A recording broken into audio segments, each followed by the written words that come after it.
Yesu ari umuntu atabivuguruke ariko icyo adatahura mwari muri Kristo ari ikintu adatahura kubera ko ari umwana w'Imana yiko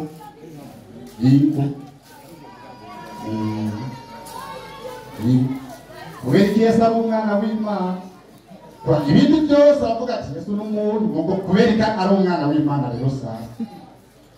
Naam, assalamu alaikum warahmatullahi wabarakatuh. Wa alaikum salam warahmatullahi wabarakatuh.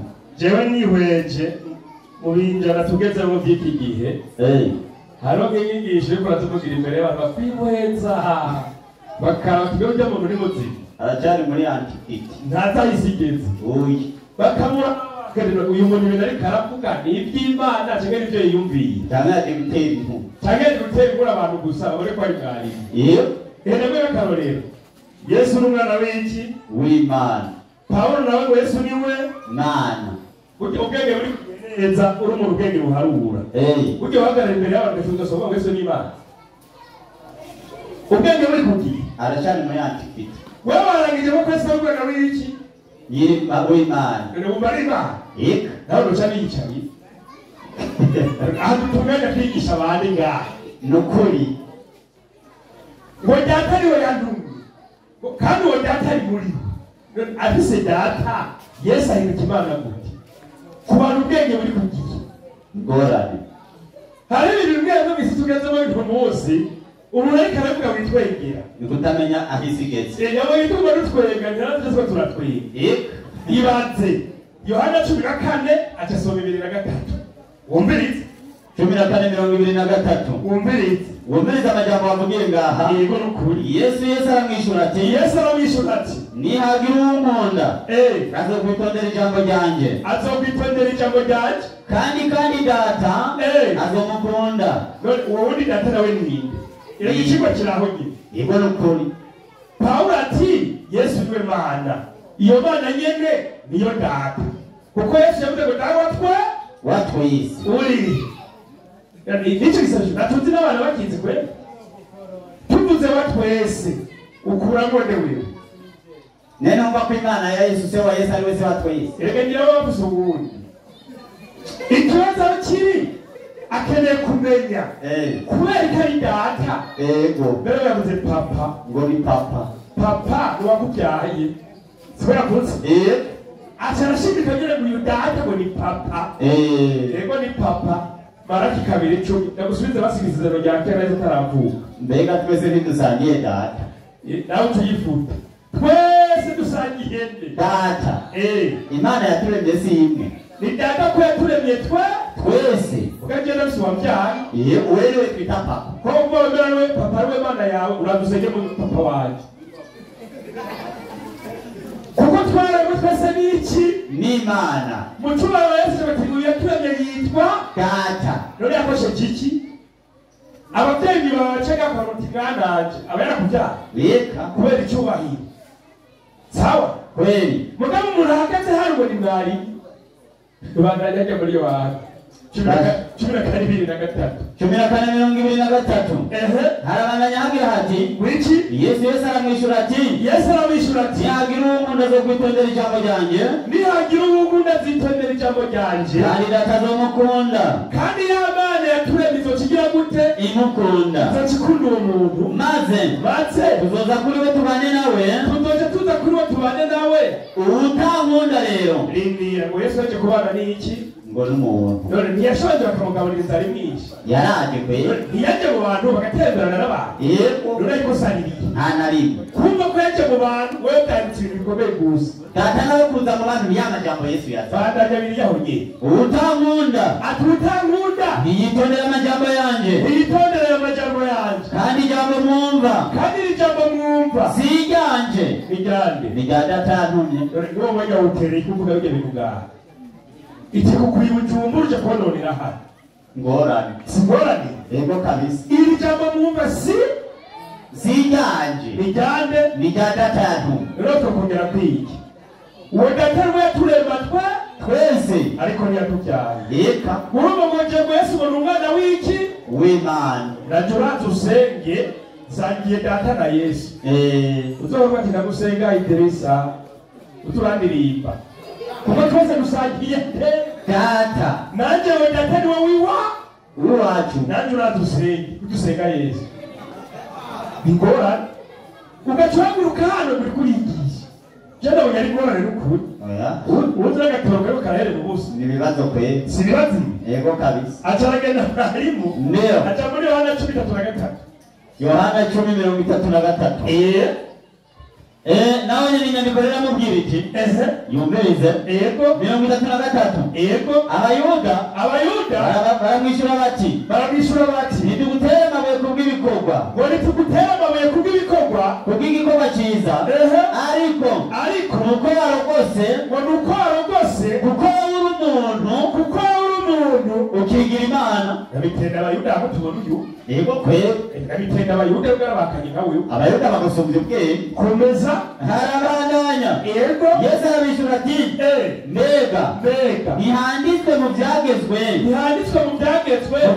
byanyu ngo navuze nti muri Imana muri Imana ndabiryo jambo Imana cyanditse n'urugero rutoya muri Imana ndetse n'igwamana ure na muri Imana kuba kagigwamana aremeye kwegura kagigwamana reka pagari kagigwamana niyeme yego kweli bandai ati muri Imana ukurikirana neza Davide yego ati muri Imana none ko yabise Imana n'urugero rutoya pana nini yego bamwe ijambo ry'Imana ryashitse ko n'ibyanditswe n'ibishobora gushika n'ibishobora guhinduka mwebwe mubwira mute uwo data yajeje uwo data yejeje ubona Yesu yari yejeje akamutuma mw'isi bose ariwe Mana araba Yesu none wahigana kuyije reka base ndamuhe n'ibintu bimuha ubushobozi ndamurugite kwigisha abantu hehe uwo data yejeje akamutuma mw'isi none umuntu atumye utucika bose ubu ngubu tugarukambira yuko ishefu neza naripezi ku bwenge bw'iwawe kubera yatumye gera uwererinde ahubwo urumukinagiza urumukozi hariho bose hejuru kabisa harabandanya yego uwo data yatumye mw'isi akamweza akamubwira ngo urarugose kuko navuze ni ndi umwana w'Imana kuko navuze ngo ndi umwana w'Imana reka Yesu abyisigurire asangwa nakora ibikorwa bya data ntimubyemere hari uwakana ko Yesu atakoze ibikorwa bya kumbe Yesu gukora ibikorwa bya data nibyo bibona ko ari umwana w'Imana ariko ntabwo Imana yigeze ibyara nde Yesu ibyo ntabyuzi kweli ariko ninabikora naho jewe Yesu mutanyemera muve kwemera ibikorwa kugira ngo mumenye mutahure yuko data ari muri jewe nibyo Yesu yamutumye nanjye nkaba muri data nuko bongera kurondera ingene mufata abava mu maboko kuko yari ubushobozi nande na data wa undi yamutuma akamuha n'ubushobozi acaramurokora tikakamuka Yesu agira bakanigura tiyizire sha Yesu Imana iramuhaye ubushobozi iramubugisha nawe ugacogera hano ngo Yesu ngo niwe Mana acagenda muri Yohana acamaze ikindi kibazo ngo Yohana rimwe kabisa kuko jambo yindi umuntu ngo ni Yesu Kristo ngo none atarihindura umuntu yari iki Yemeze ikibazo yabagiye atarihindura umuntu kandi ngo yihindure ngo yari iki niko yabajije Luka 1:26 kandi mu kwezi kwa gatandatu umumarayika Gaburiyeli atumwa n'Imana mu gisagara cy'i Galilaya cyitwa Nazareti icyo Yesu yari ari ubwa mbere hariho Imana ihari Yesu atarahaba kabisa iyi Imana yabayeho Yesu atarahaba mu bamarayika bayitoramo umwe ariwe Gaburiyeli kabisa acaramutuma ati genda kwa Mariya umugore witwa Mariya umubwira aya majambo ngo iki aramubwira ati ku nkumi kawe n'umugabo witwa Yosefu wo mu nzu ya Dawudi izina ry'umwami ni Mariya yinjira hano aramubwira ati n'amahoro ubwira ubuntu n'Imana ubwira icyo gihe Imana yari ihari. Umwami Imana ari kumwe nawe. Yego. Ariko wahagarika umutima cyane w'iryo jambo yibaziwe na mukanyari. Umumarayika aramubwira ati ntutinya Mariya kuko ugira ubuntu n'Imana. Ugira ubuntu n'iki? N'Imana. Batugezaho Imana ikitubaga muri yatubwira Mariya asaba iki? Inda. Sasa Mariya amaze gusaba inda, Yesu rero yari iki? Aho nyine na gatatu 42.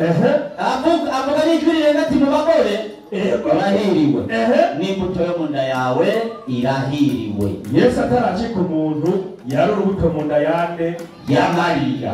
Urubuto rwashyizemo n'iki? N'Imana.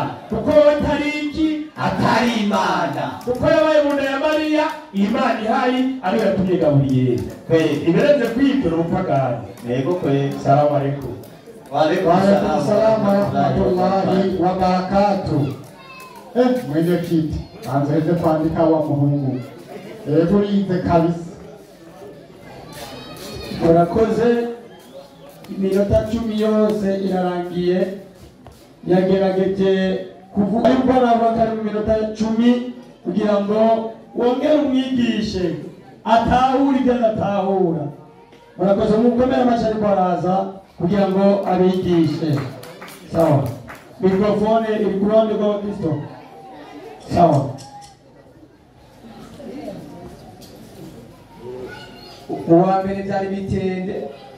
Uwe sinzi nibyo avugiye ngaha. Ndasubiramo kana amajambo yiwe.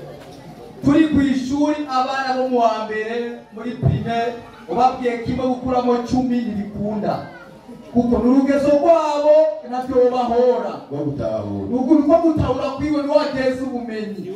Ariko iyo umaze kwisunuka duga hejuru kimwe gukuramo 10 birakunda. Kuko umaze kuduga hejuru ukamenya byinshi ukamenya kwanga. Rero uyu mugabo nibaza yuko yogeranya no bwabumenyi bwawe ni gukuramo 10 bidakunda. Ati gute? Tusura muri rya jambo nyene ryatanzwe. Mwarimu ndahava yasyo mu murongo twasuyeho kandi 12 ana 12 23 kuko iyo mvugo n'ukuri aho abantu bageze no muzi kugutahura iby'Imana nibakiri mu by'ubwana bwana ariko barakuze bashika mu bintu bizima mu gutahura Imana by'ukuri. 10:23 ava 14:23 14:23 niho turi. Aravuga agasubira atasoma gace. Yesu arabishura aramwishura niyagira uwunkunda azokwitondera ijambo ryanjye kandi data azomukunda ageze ngaho bacaragarara ngo numva ko ariho data akabande Yesu. Yes, nijye nabikubwira nabibibutsa. Yesu atati data avuze ko data ariwe Mana ariwe se. Ikibazo murabiyamya ko Imana ariwe se wa Yesu. Aho yase no kuhakora ko byanze no kubisigura. Tumanuka watageze ndafatanye maze uza kubijambo ryanje akizera jewe Yesu akizera na papa tuzoza kuriwe jewe na papa tuzoza kuriwe jewe mumvugo y'ukwesha kuba ko Yesu atafite Imana Yesu rero ni Imana tuzoza muri uwo muntu tubane n'abasi kibazo ko Yesu ari umuntu yoza gute hamwe na se hamwe na papa hamwe n'Imana babe umuntu n'abana umuntu araba mu wundi muntu. Icyo nicyo kibazo nakubagije ingusigurike n'umuntu aba mu wundi yewe mwabana aba mu wundi muntu umuntu aba mu wundi n'ubumenyi bwaba ugusume umuntu aba mu wundi ihe niyo mpamvu twakubwira ati tuzoza avuye reka sura kuri murongo we ajya kudusomera ngaha yatubwiye rimwe Yohana uko ijambo yigize umuntu y'ibintu umuntu ni Yesu Kristo. Kumbe uyu jambo niwe yihinduye yitwa umuntu ataba Yesu Kristo. Amaze kubonekana nk'umuntu niwe yiswe Yesu Kristo. Atari umuntu yari ijambo kandi arabitora ngo ari urubuto. Urubuto ni iki? Ijambo. Urubuto ni iki? Biblia tuba urubuto ni jambo cy'Imana.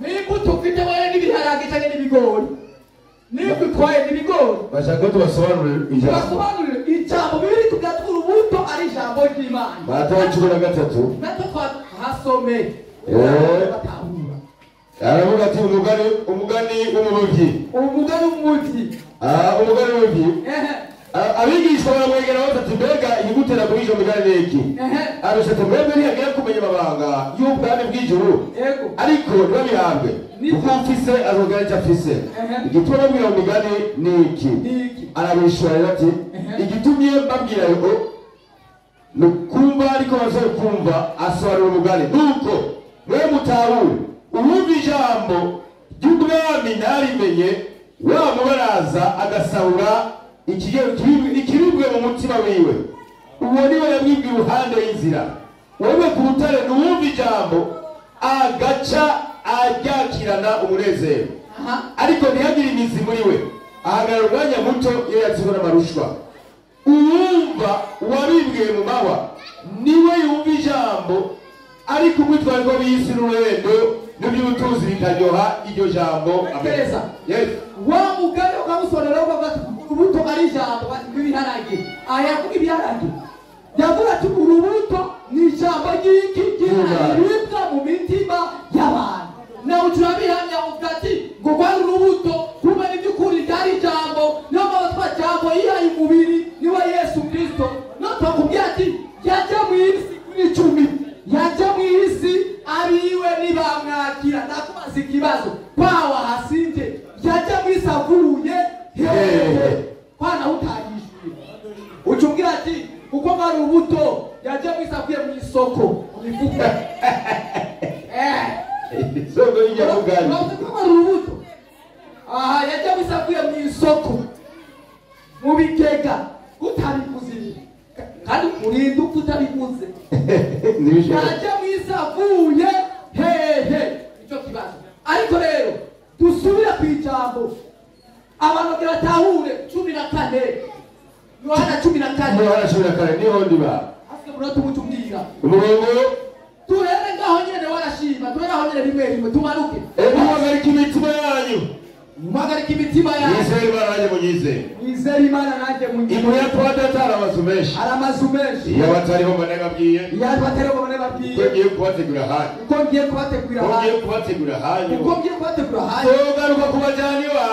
zogaruka kubajyana iwanje ayo majambo tubishika ngaho wozasanirwa ko bavuze data akavuga ati na Yesu ni gute kandi uyu muntu ariko atubwisha ko uyu muntu ari umuntu umwe nuba kuko aribo bativuge muri Yohana 10:33 none Yesu arabwira ati amwumva muzotegurirwa niwanje niyavuze ati muri kwa data namwambuye data yo mwavuze kuko Yesu na data ni umuntu umwe ni ikintu kimwe n'urugezo gusa kudatahura manuka wumve baho ni namwe abariho muba azabari no tuzoba turi kandi Yes kandi yo zizicayo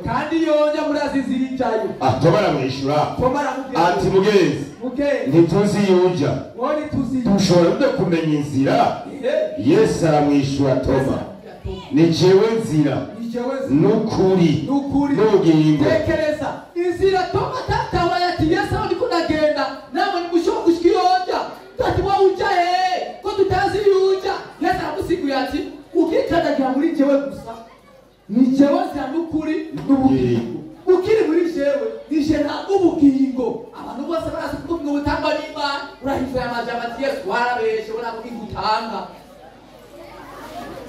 urasubisha ubati sivyo manuka 8 ibihari biduze Filipo aramubwira ati mugezi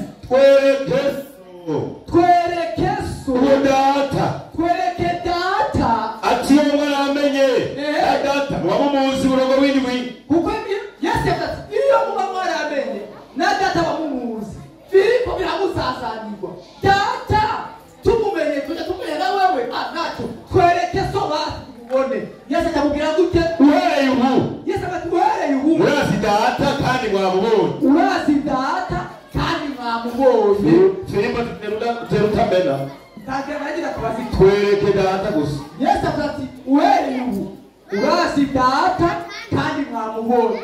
ikibazo uyo data babonye ninde uwo data bamenye ninde babonye nde bamenya nde kweza bati ubonye cyo ubonye data tubwire rero Filipo ni hakanye abati nabonye data rero bwamuntu wone tunashakisha kubyo nabona n'uyu rero wowe kubwawe Filipo yabonye nde yamenye nde Yesu abaza bati sibyo ngenda ari maririye Yesu nawe yibatiye Imana Yesu byorera n'ibishwe by'Imana Inyigisho Yohana ya kabiri gatandatu ibi na kabiri gatandatu Yesu nyira yise Imana jewe Yesu ndi Imana cyane n'abasigurira cyane aravuga ati kandi ni Alfa na Omega n'uwambere ni Yesu ufise inyota zo kuba ku isoko ry'ubugingo ku buntu Yesu atati duwambere n'uwerezo ufite inyota zo kuba ku isoko ry'amazi y'ubugingo ku buntu unesha uzonesha azoragwa ivyo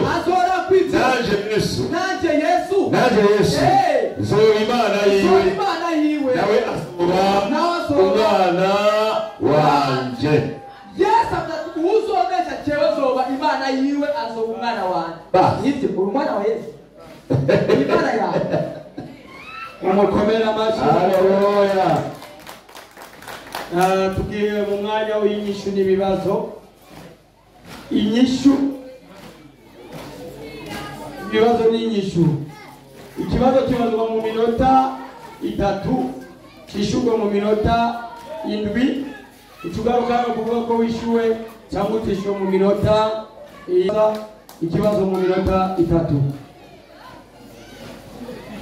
Murakoze cyane muhagarikiza umuhane rwa Kristo kumuno mwanya kugira ngo mbaze ikibazo ku kigo gihari hagati ya Yesu na Paulo ati ninde munyakuri abagabo natarimi gusa aya majambo bavuga ya Yesu ntibayizera barayavuga gusa ariko batayizera mureke nabaze ikibazo murabe ingene muza kubahinyura mukani sase umwigisha avuye ngaha ku 14 muri Yohana 23 yigishije neza hadusomeremwe musomyi 14 murongo 13 ubunagana baravuga ibi na gatatu Yesu amushani yagira umuntu azokwitondera ijambo ryanje ngereza mwebase muramukunda Yesu muritondera ijambo ryiwe ati kandi tondera ijambo ryanje ngo witondera ijambo ryiwe kandi data azogukunda ngo data azagukunda maze tuzoza kuri we umviriza tubane nawe ngo azoza n'uyo data babane na wewe muri wewe apana muzi wawe muri wewe hapana muzi wajya amukanya bugoroki wawe muri wewe ndani hanyuma tubana basi okay ku mbuga ya Yesu abagabo baguma bemera yuko Yesu ari ingana umwana w'Imana bayisilamu Yesu ari umwana w'Imana maboko hejuru wabonye umwigisha wanyakora bayubya mwabonye ko muri ko murabyanga ku mbuga ya Yesu mwe muremera bya Yesu avuga Mereka kubesha abantu amajambo Yesu nabivuze munyemera kumunwa gusa ariko imitima yanyu yiwe reka kubesha abantu ndazi iryo diri murarifise idiri murarifise ryo kuhubya abantu bo ku musenyi ngaha ikibazo amajambo Yesu nayo muzi mwebwe kandi ntimuyemera rero jego mamazi ikibazo uyu Yesu yavuze data mwamubonye kandi mwamumenye kandi muramuzi ngoma maze ikibazo uyu data Yesu avuga babonye kandi bakamumenya yarinde ku mbuga ya Yesu uyu data babonye bakamenya yarinde iyo mwaramenye na data wamuzi uhereye mu muramuzi kandi mwamubonye urakoze aho Yesu aha niho dushaka kumenya yarinde babonye ngaho uyo data ku mbuga ya Yesu murakoze ihinde sicyo kibazo cyane ego no kuri bamenye nde babonye nde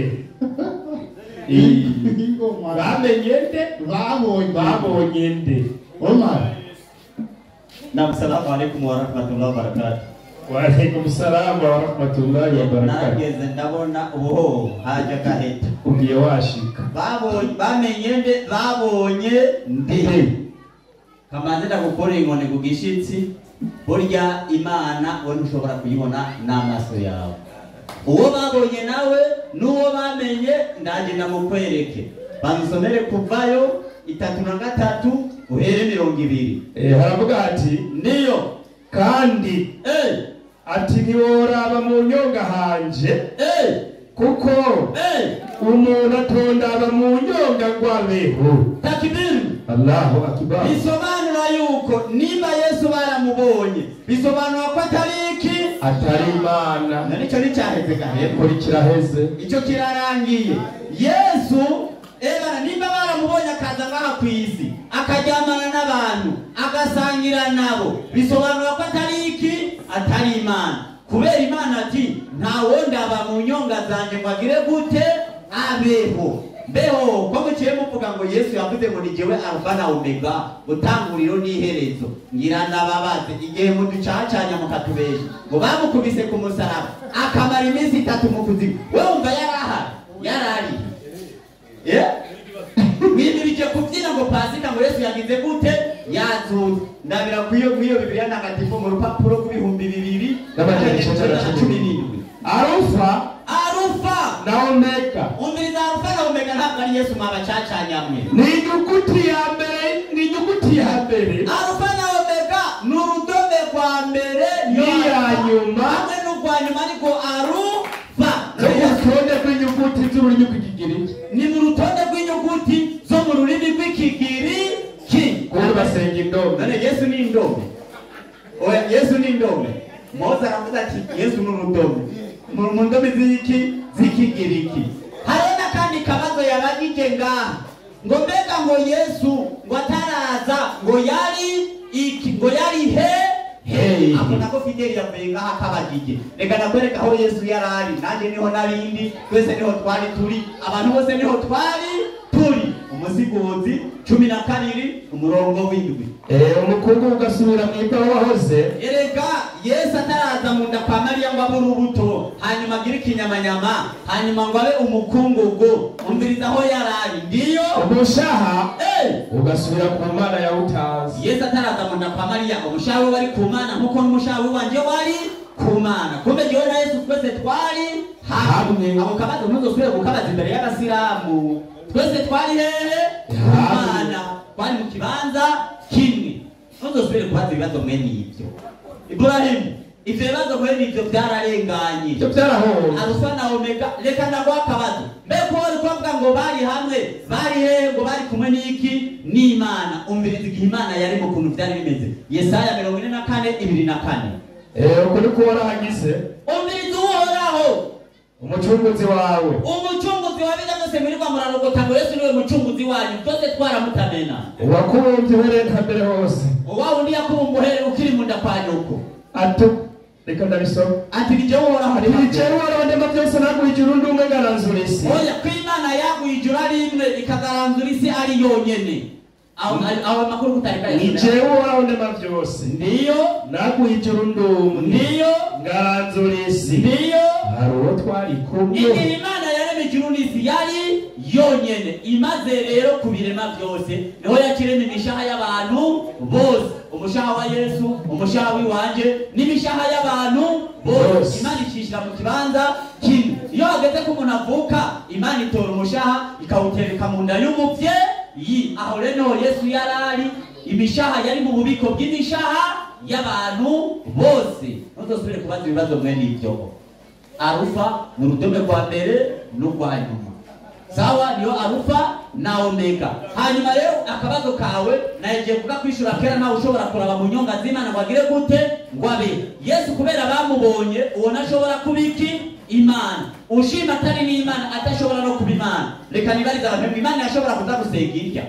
Luka 24 usomere umurongo wa 40. Luka 24 ndiyo muri Luka 24 umurongo wa 40. Haravuga ati ndiyo avuze ibyo Yesu avuze ibyo abereka ibiganza byiwe n'ibirenge. Yesu arabereka ibiganza ziwe n'ibirenge. Akanyamuneza tubabujije kubyemera. Niyo. Bariko baratangara. Niyo. Arababaza ati hari utwo kurya mufise hano? Nawe yumvire kubera yari umuntu yaragiye no gusheringa arabaza ati nta cyo kurya mufise hano. Enyo mama shondo yisabye guhiga. Bandanya.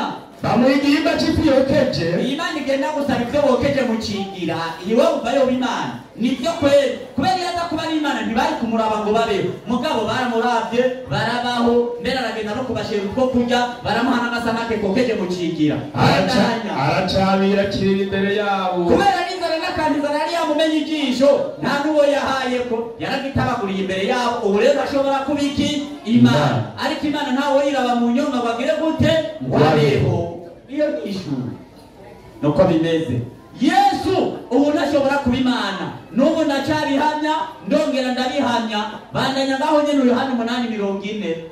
Yohana 8:40 aravuga ati ariko none murondera ingene ngo nyite jewe umuntu niyo ndababari iby'ukuri byo numvise ku Mana. Nimba wowe wagiriza ko Yesu ari Imana, iyi Mana yumva ko nayifise ikihe kibanza ko Yesu yagenda kumviriza agasoma urusaku ku Mana, Imana ikamuba. Yesu akasagara atabwira abantu iyi Mana Yesu yumva ko nayo mwebwe wanyu mu bukirisi ifise ikihe kibanza. Timoteyo wa mbere 6:16 ndangirize ngaho. Timoteyo wa mbere 6:16 Timoteyo wa mbere 6:16 niyo haravuga hati kweli 6:16 avuga ngo niyo yonyene ifise ukudapfa. Oya mani muzinduka muvyina ku Pasika ngo Yesu yazutse. Iba mu muco utegerwa. Era abandugu yangu Yesu kubera bamwegereye Yesu nashobora kubiki Imana. Imana iba mu muco utegerwa. Bandanya. Ata muntu yigeze ayibona. Yesu kubera ari kadogo baramubonye asangira n'abantu mugabo Imana ntawe ushobora kuyibona. Bandanya. Ata ushobora kuyibona. Ndiyo. Icubahiro n'ubushobozi bidashira bibe ibyayo. Iyo rero ni ifize icubahiro n'ubushobozi byose bibe ibyayo. Ntawe yegera nta n'uyikorako mugabo Yesu bamukubise inkoni. Ndabitawe bamwambuye impuzu bamwegereye. Inna lillahi wa inna ilaihi raji'un. Yabana bambika kabindo. Okay. Asante sana. Assalamu alaikum wa rahmatullahi wa barakatuh. Alaikum assalam. Canke atishuwe karibu. Ikibazo kanje cyari gito cyane kuko waje ngaha awigisha yuko uyo data ari wende ari we Mana. None babitangarije ngaha abasilamu. Yego.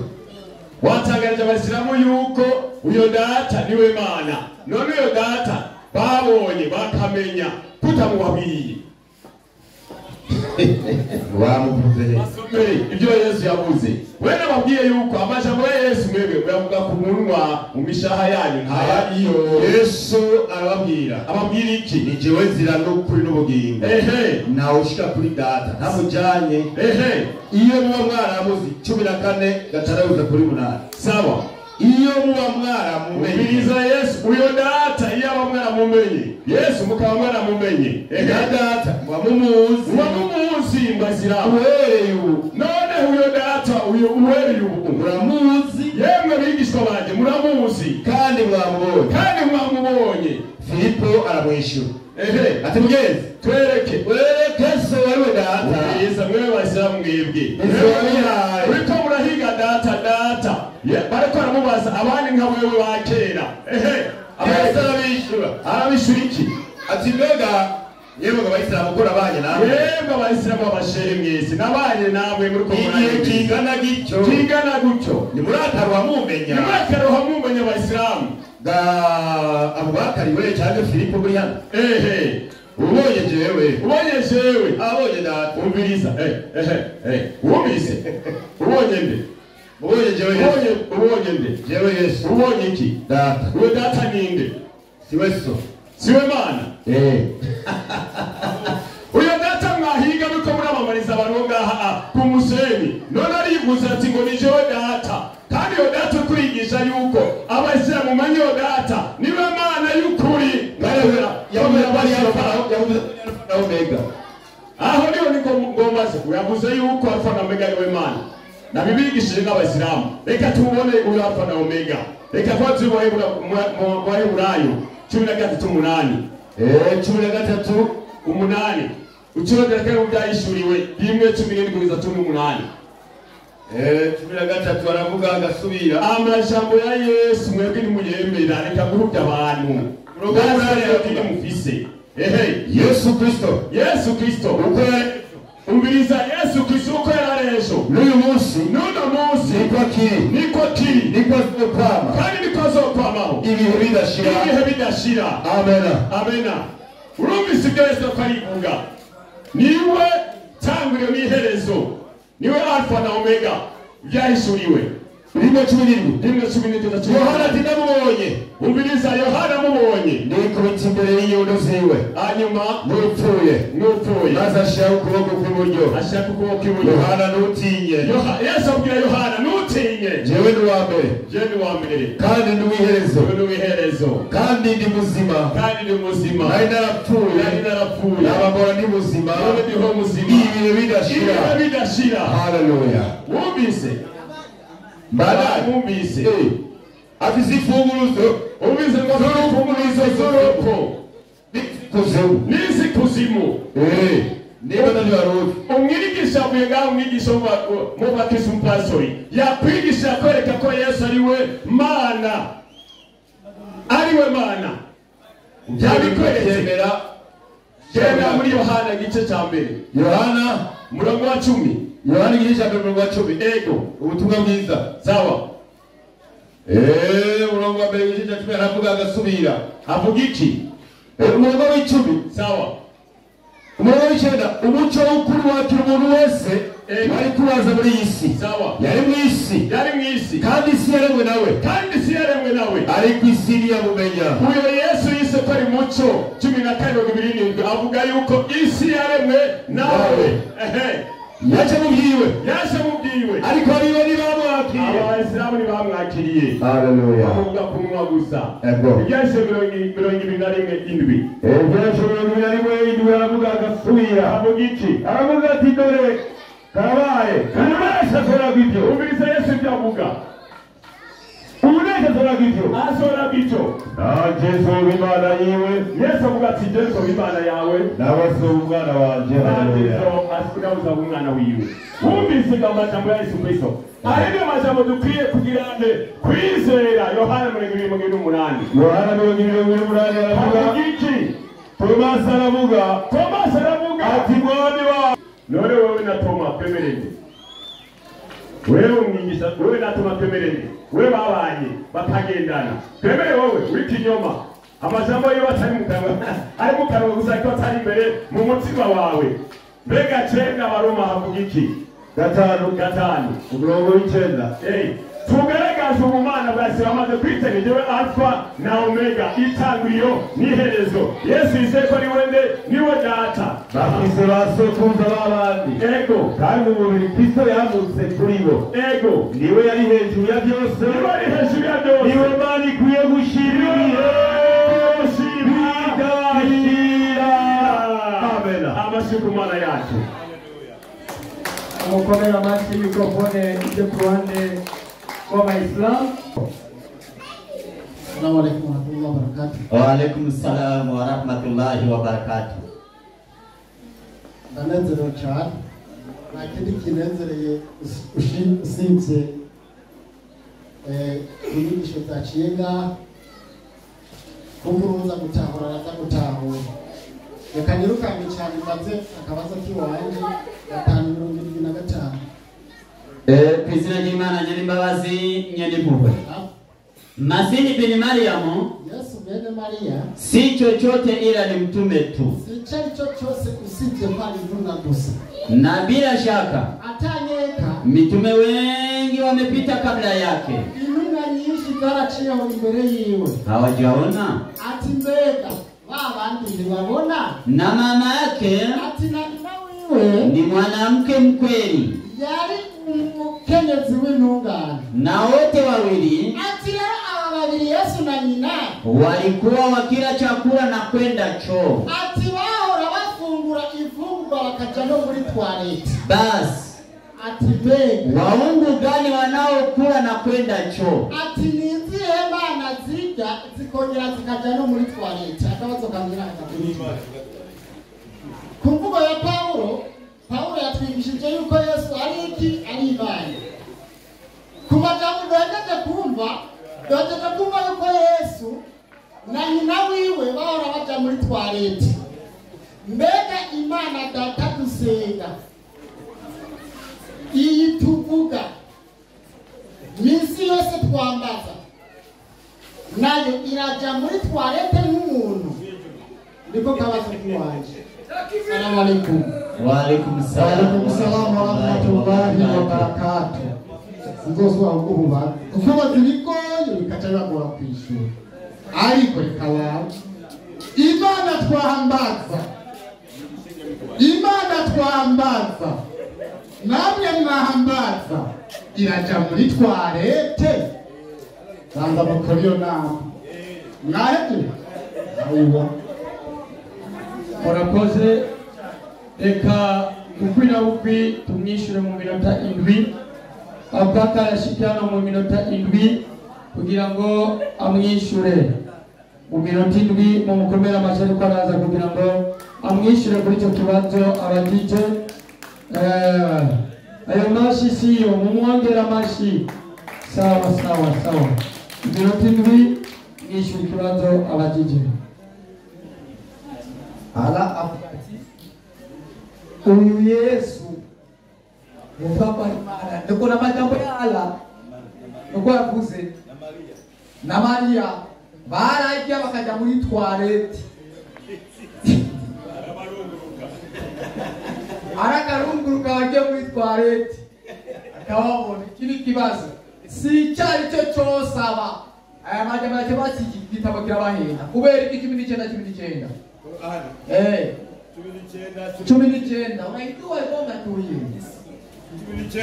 19 ivuga gute umva amajambo yake bati gitabo kirabahenda kirabashuka malaika akasema umbiliza Qur'ani yonye hakika tukuri mimi ni mjumbe wa Mola wako ili nikupe mwana mtakatifu. Umbiliza igice kimwe kizati Yesu numugororotsi muri Qur'ani numweranda yiri Qur'ani yise Yesu umweranda ucyutanga ikindi gicati si cyari cyo cyose uyu no kujya muri toilette none kitabo kiwa kimeze guti kizati Yesu numugororotsi mukandi cyo kiri platipu bimugororotsi ni kinyambanyamba agara muri toilette wowe ubibyuri kuravuga ubizi nidutaba n'ibyarimo ariko ndaza kumwishura uwabwiye ngayo ati Imana nibonekana. Yesu yakati mwamubonye data mwamubonye kandi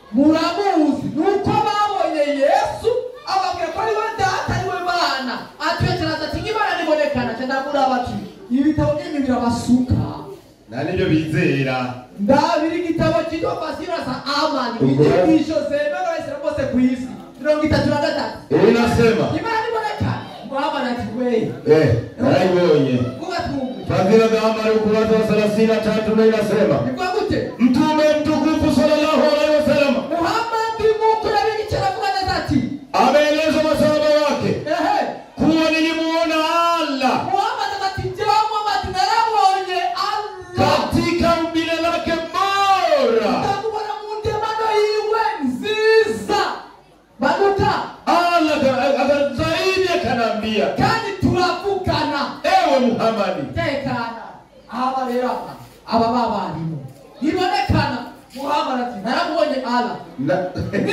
ndamubona neza mu ndemano yiwe nziza Yesu Yesu yakati mwabonye kandi muramuzi Muhammad wewe amubonye Muhammad atarabya metinde cyane sukije cya Paulo yabivuze neza ati niwe Mana n'umukiza wacu nibyo nuko yamubonye Yesu kandi turamuzi nabo ati Imana narayibonye Allah naramubonye kandi turavugana wowe nandi sinzi kibazo ufite ariko ikibazo afite ni kimwe uyu mugabo kuki wanga Yesu reka maze Qur'ani azukuruku 70 azukusoma igice cya azukuruku ayasema ukurasa wa 43 Qur'ani yake umviriza inasema kwa wale wenye kusoma na wale wenye kuandikiwa dakika 5 tegeza inasema natazama hakika ni mja wale mstari wa 61. Aya 60 nasema, na kama tungilipenda tungewafanyia malaika kuwa maardhi ya baradara yenu. Ndio. Inasema kwa kweli Nabii Isa ni alama ya kiyama. Ndio. Ni alama ya kiyama, kinaanza kuwafikia msitieni mashaka. 63. Ndio. Na alipofika Isa kwa gari zilizowazoea, nimekujia na katiti ndio okay katiti. Na alipopigiwa mfano wa mwana wa Mariamu Nabii Isa, mara watu wako Muhammad wakaupigia kelele. Niko anati bamaze kubabwira umugani kujya Yesu Kristo, abantu ba Muhammad barakomyindira twabwira Yesu babibwebye gusogute. Wanasema, "Je, miungu yetu ni bora au yeye Isa?" Uliza kwa Waislamu, kumutubwira ko Yesu ari Imana. Byukuri utwemereye ibigomana byacu cyangwa twizere Yesu Kristo, hagati ya Yesu n'ibigomana byacu twakwizera nde ko twaba kwemeza ko Yesu atari Imana ni Qur'an. Babwira ko Yesu ari Imana muri Qur'an. Ngo bahise barakumiduru. Barabaza nabone twizere ibigomana byacu cyangwa twizere Yesu. Nani nabaza mo kwizera ibigomana mo kwizera Yesu. Yesu. Nani bage mo kwizera ibigomana mo kwizera Yesu. Okay. Ishu nikida kubajije, iyi ni korowani kubajije. Ibi bigomana byacu nibyo byiza gusuma Yesu. Nawe wo kwizera ibigomana cyangwa Yesu? Ati Imana, wewe bago kweza Imana. Na leo igomana wo kweza Imana. Icyo gitabo kirabashuka. Icyo gitabo kirabashuka. Timotheo wa 2:5-6 amadangize. Timotheo wa 2:5-6. Yesu Imana. Ngo Timotheo ngo ni Paulo. Urumva batangiye gutegekanya ngo Timotheo ngo ni Paulo. 2:5 baravuga. Wangibya Timotheo uvuga ko ari Paulo. Ukemera ibyo muri korowani by'intinka. Ukemera by'igitanguriro byo muri korowani. Ukemera tutunyegere muri korowani. Na wakara y'ukibanga y'ukwemera Imana rihambaye cyane. Urazi ukibanga y'ukwemera Imana rihambaye cyane gose. Umwerekana afise umubiri. Umwe Yesu yerekana afise umubiri. Akaboneka ko ari umugororotsi mu mpemu. Akaboneka ko ari umugororotsi mu mpemu. Akabonwa n'abamarayika. Akamenyekanishwa mu banyamahanga. Akamenyekanishwa mu banyamahanga mwamubonye kandi mwamumenye. Akizerwa mu isi. Uyo Yesu yizerwa mu isi ngo twawize tukabana n'Imana. Ubwiza, haleluya. Akaduzagabiki. Ubwiza. Abikorito ba 12:3. Abikorito ba 12:3. Ikindi kibazo anda batwe kwa muganga. Aba bose ndabashore kwa muganga. Urabona bapime rero. Mwese ngene bapime barareba ngo yige bijana. Ubiriza. 12:3. 12:3 baravuga. Nigi bitumye bamenyesha yuko atamuntu avugishwa na mwemu w'Imana. Soma neza. Nico gituma bamenyesha. Nico abatakwe kwa muganga bose. Nico gituma bamenyesha. Yuko atamuntu avugishwa na mwemu w'Imana. Avugishwa na mwemu w'Imana. Ati Yesu ni kivume. Ndovuga ko Yesu ari kivume. Kandi nta muntu ashobora kuvuga ati Yesu ni uhoraho. Kandi nawe ushobora kuvuga ati ngo Yesu ni uhoraho. Atabivugishijwe na mwemu yera. Atabivugishijwe na mwemu yera. Abafise mwemu yera bako Yesu arinde. Amuhoraho. Arinde. Amuhoraho. Abadafite mwemu yera batamwita gute? Baje bamwita umuntu. Indi. Yesu ni uhoraho. Amaboko hejuru. Mwemu yera. Muganga bazabariyo bari. Udafise mwemu yera bafite Yesu arinde. Baruhoraho. Niyo mpamvu korowani babagira ati twizere ibigomana byacu tureke Yesu Imana. Bizera ibigomana rero. Ibyo bizera rero karagira birare. Ibi nari bibice na korowani. Ibi nari mwe. Ibi nice na korowani bizera ibiki? Ibyo bizera. Tayari. Bandika. Ibi nari mwe binice na korowani. Murabisomera mu gihe. Haya mu kamera masi. Iminota ngo ngaho mwigiye. Je ndatangaye cyane. Reka mvuge mu tuntu dutatu twonyine gusa avuze. Avuze yuko Yesu ngo yatugijwe mu ijuru.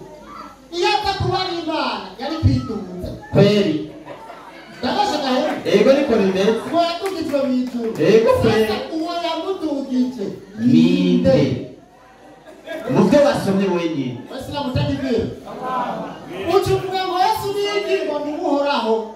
Eko katubwira ngo Yesu yakiriye ibyaha byanyu. Uhoraho acarapfa. Zashiye bigenda gute? Uwo uhoraho yamaze gupfa akaba iminsi 3 mu kuzimu. Isi yatwagwa nande? Imisi Uhoraho yapfuye. Nicyo gituma ibi birabarengeje cyane. Jewe twaruka kuhura kera kuno musi musanze mbira turafata. Ariko ikintu kintangaje rero. Ikintu kintangaje rero cyandanje sikindi. Ukiruza ngaha ucuvuga ngo mtume yabonye Allah mu ndemano yiwe. Kwa mwaminifu tuza gatatu ya kanifa chama cha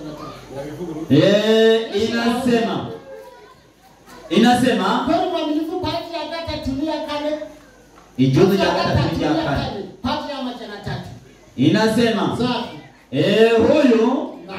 huyu ndiyo utukufu aliopewa Bwana wetu Mtume Muhammad. Rehema na amani ya Mwenyezi Mungu juu yake. Aidha shot tufahamu kuwa kweli Mtume sallallahu alaihi wasallam amekwenda mpaka mbingu ya 7. Lakini hakuonana na Mola wake. Nabii Aisha mkewe Mtume sallallahu alaihi wasallam amekanusha kabisa kuwa Mtume sallallahu alaihi wasallam akamuona Mola wake.